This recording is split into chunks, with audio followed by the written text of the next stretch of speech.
Hey everyone, what's going on? Welcome to another episode of Hockey on the Spot with Brandon Barenfeld. I'm Brandon Barenfeld. Thank you for joining me today. This is episode 116 of Hockey on the Spot. And I pretty much made a decision that throughout these playoffs, I'm going to do a video every time a team gets eliminated from the playoffs. And that is why I'm doing this video today. We have our first playoff elimination of the 2014 Stanley Cup playoffs as of last night. Congratulations to the Montreal Canadiens. They are the first team to win a playoff series this year and advance to the second round. They defeated the Tampa Bay Lightning in a 4-game sweep, despite the fact that the Lightning had the home ice advantage. It was a big series for Montreal.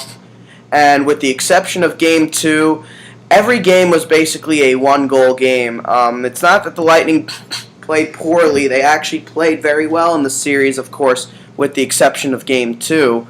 But throughout Games 1, 3, and 4, every game was a one-goal game. And in last night's game, it all came down to the final minute of the game. Max Pacioretty scores his first career playoff goal on the power play under a minute to go in the game. Just before overtime.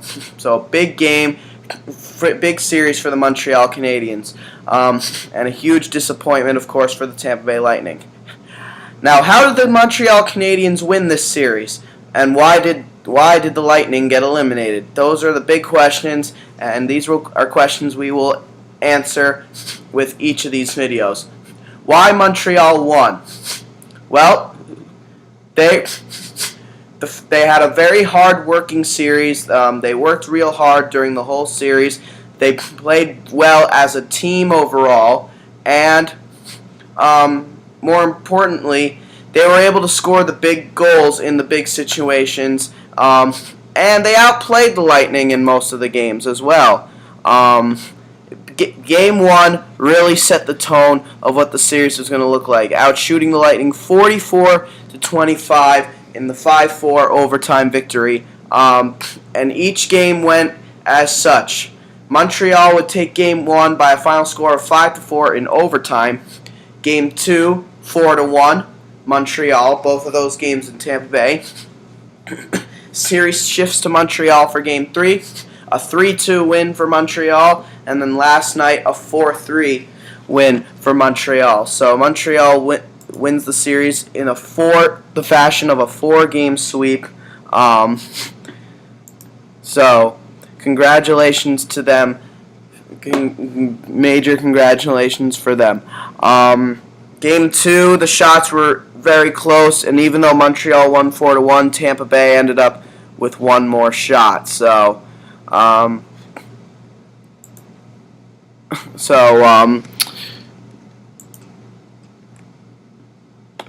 yep.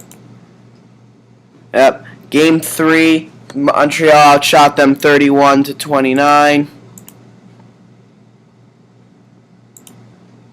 And last night, 37-23. So, in 3 of the 4 games, Montreal outshot Tampa Bay. The only game Tampa Bay outshot them was Game 2, and that was only a 1-shot difference. So, Montreal basically outplayed the Lightning throughout the whole series.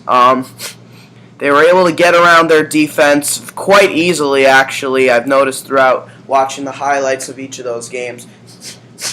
And it pretty much proved a point as to why many people thought the Lightning would not make the playoffs going into the year, because as good as their offense was all year, and even though their defense got a lot done this year, they don't have a lot of speed on that back end, and that was the weakness of their team all year. The defense can get beaten on a rush, and unfortunately for the Lightning, the Montreal Canadiens were able to expose that throughout that whole series.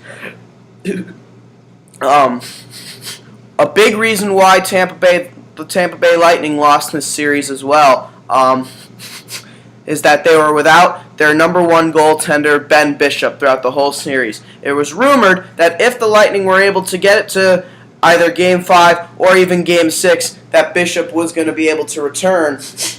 But but unfortunately it ended in a sweep. And Anders Lindback, he did not play well in the playoffs at all.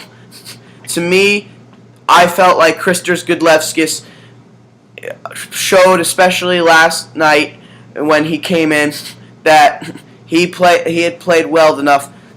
He had played well enough to earn a start. Maybe last night, maybe at some point throughout these playoffs. I felt like Gudlevskis should have maybe been the starter over Anders Lindback. Lindback did not play well in the playoffs, but the loss of Ben Bishop proved to be far too much for the Lightning to handle, which is a shame, because Bishop, he was their number one star throughout the whole year, and for him to go down in the final week of the year, just before playoff time, big loss for the Lightning. And though Lindback was the number one star in the final week of the year, he could not get it done in the playoffs.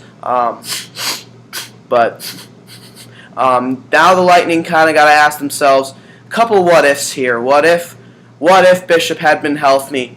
Maybe the Lightning win Game 1 and maybe even make it a close series. I mean, the series probably still would have been going on by now. What if Gudlevskis had started over Lindback last night? Lightning probably survived the series. What if Lindback had pulled one goal earlier, Then, we maybe see overtime in last night's game. A lot of questions to be answered. And now going into the off season, the Lightning are going to be asking themselves a lot of questions as well. They are going to be asking themselves quite a few questions regarding free agents of theirs for the 2014 free agent frenzy. Like, for example, probably the biggest question of all now, what now becomes of Ryan Callahan? They brought in Ryan Callahan at the trade deadline in the Marty St. Louis trade, and he is the big unrestricted free agent for the Lightning this year, and really the only real significant unrestricted free agent. Well, Sammy Salo is an unrestricted free agent as well, as is Brian Lee and Michael Koska. You got to figure, though, that Koska has played well enough to maybe earn himself some kind of a contract. And they have a lot, and I repeat, a lot of restricted free agents to think about as well. Tom Pyatt, an unrestricted free agent as well. We'll see what happens to him. Tyler Johnson, Richard Panik, Alex Killorn, J.T. Brown. You got to figure that they're going to try to sign all of those guys. Keith Ollie, Andre Suster, and Mark Barberio. You got to figure that they'll try to sign Suster and Barberio. Who knows what will happen to Ollie? And then Anders Lindback. Who knows what will happen to him? I don't think Lindback gets signed, honestly. I think they'll go to arbitration. I think Kristers Gudlevskis is ready to step up into the NHL and play kind of a backup type role. That's my personal opinion. That is my personal opinion. They also have a couple prospects like Cedric Pierre-Labre, Cedric Desjardins. They have a lot of guys to think about this off season. And Andre Pallet as well. He is a restricted free agent. They're going to try to sign him for sure. He is a proven roster player for them. So the Lightning, they have a lot of questions to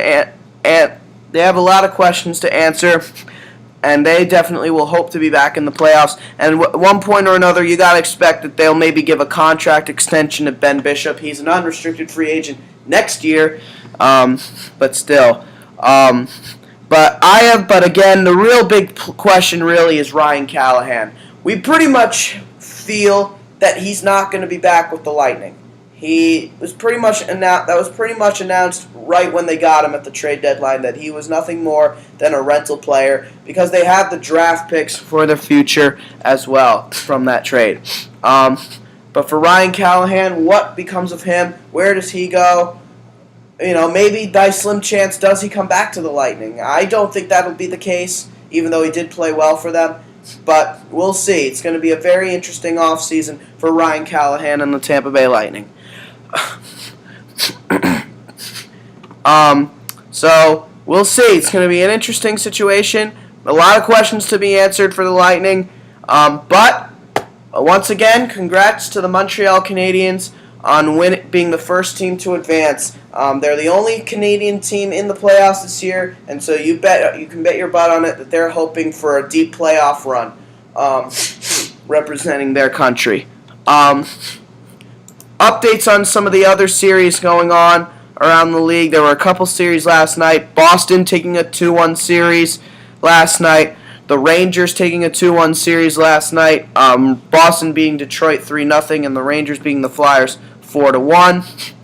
And the San Jose Sharks beating the LA Kings 4-3 in overtime last night. They now lead the series against LA 3-0. Kind of surprising, actually.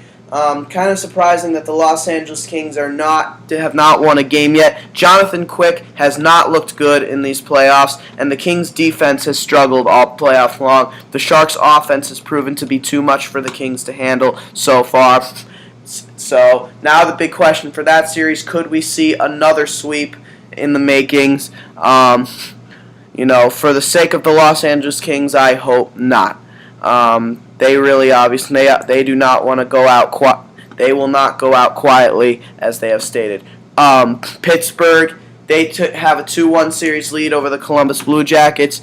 Minnesota coming back to win a game. Now Colorado leads the series 2-1 rather than 2-0. The Blues lead the series against the Hawks 2-1. Hawks winning the most recent game, and the Anaheim Ducks leading the Dallas Stars 2-1. But the Stars winning the most recent game in shutout fashion.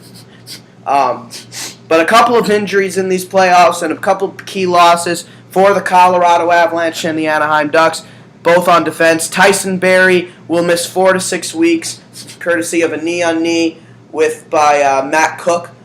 So really the Avalanche will pretty much now need to go deep in the playoffs in order to get one of their top defensemen back.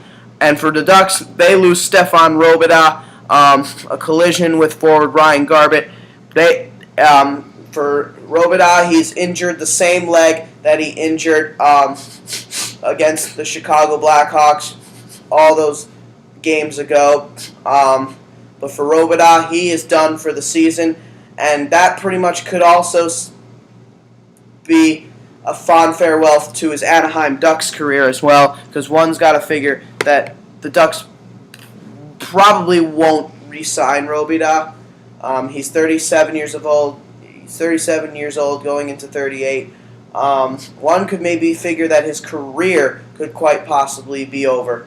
But this is a big loss for the Ducks. They have a lot of options to replace him, but now, to me, they're going to have a much harder time on that blue line. That's just my opinion. But we'll see. It's going to be interesting. It's going to be a very interesting scenario. Very interesting situation for sure.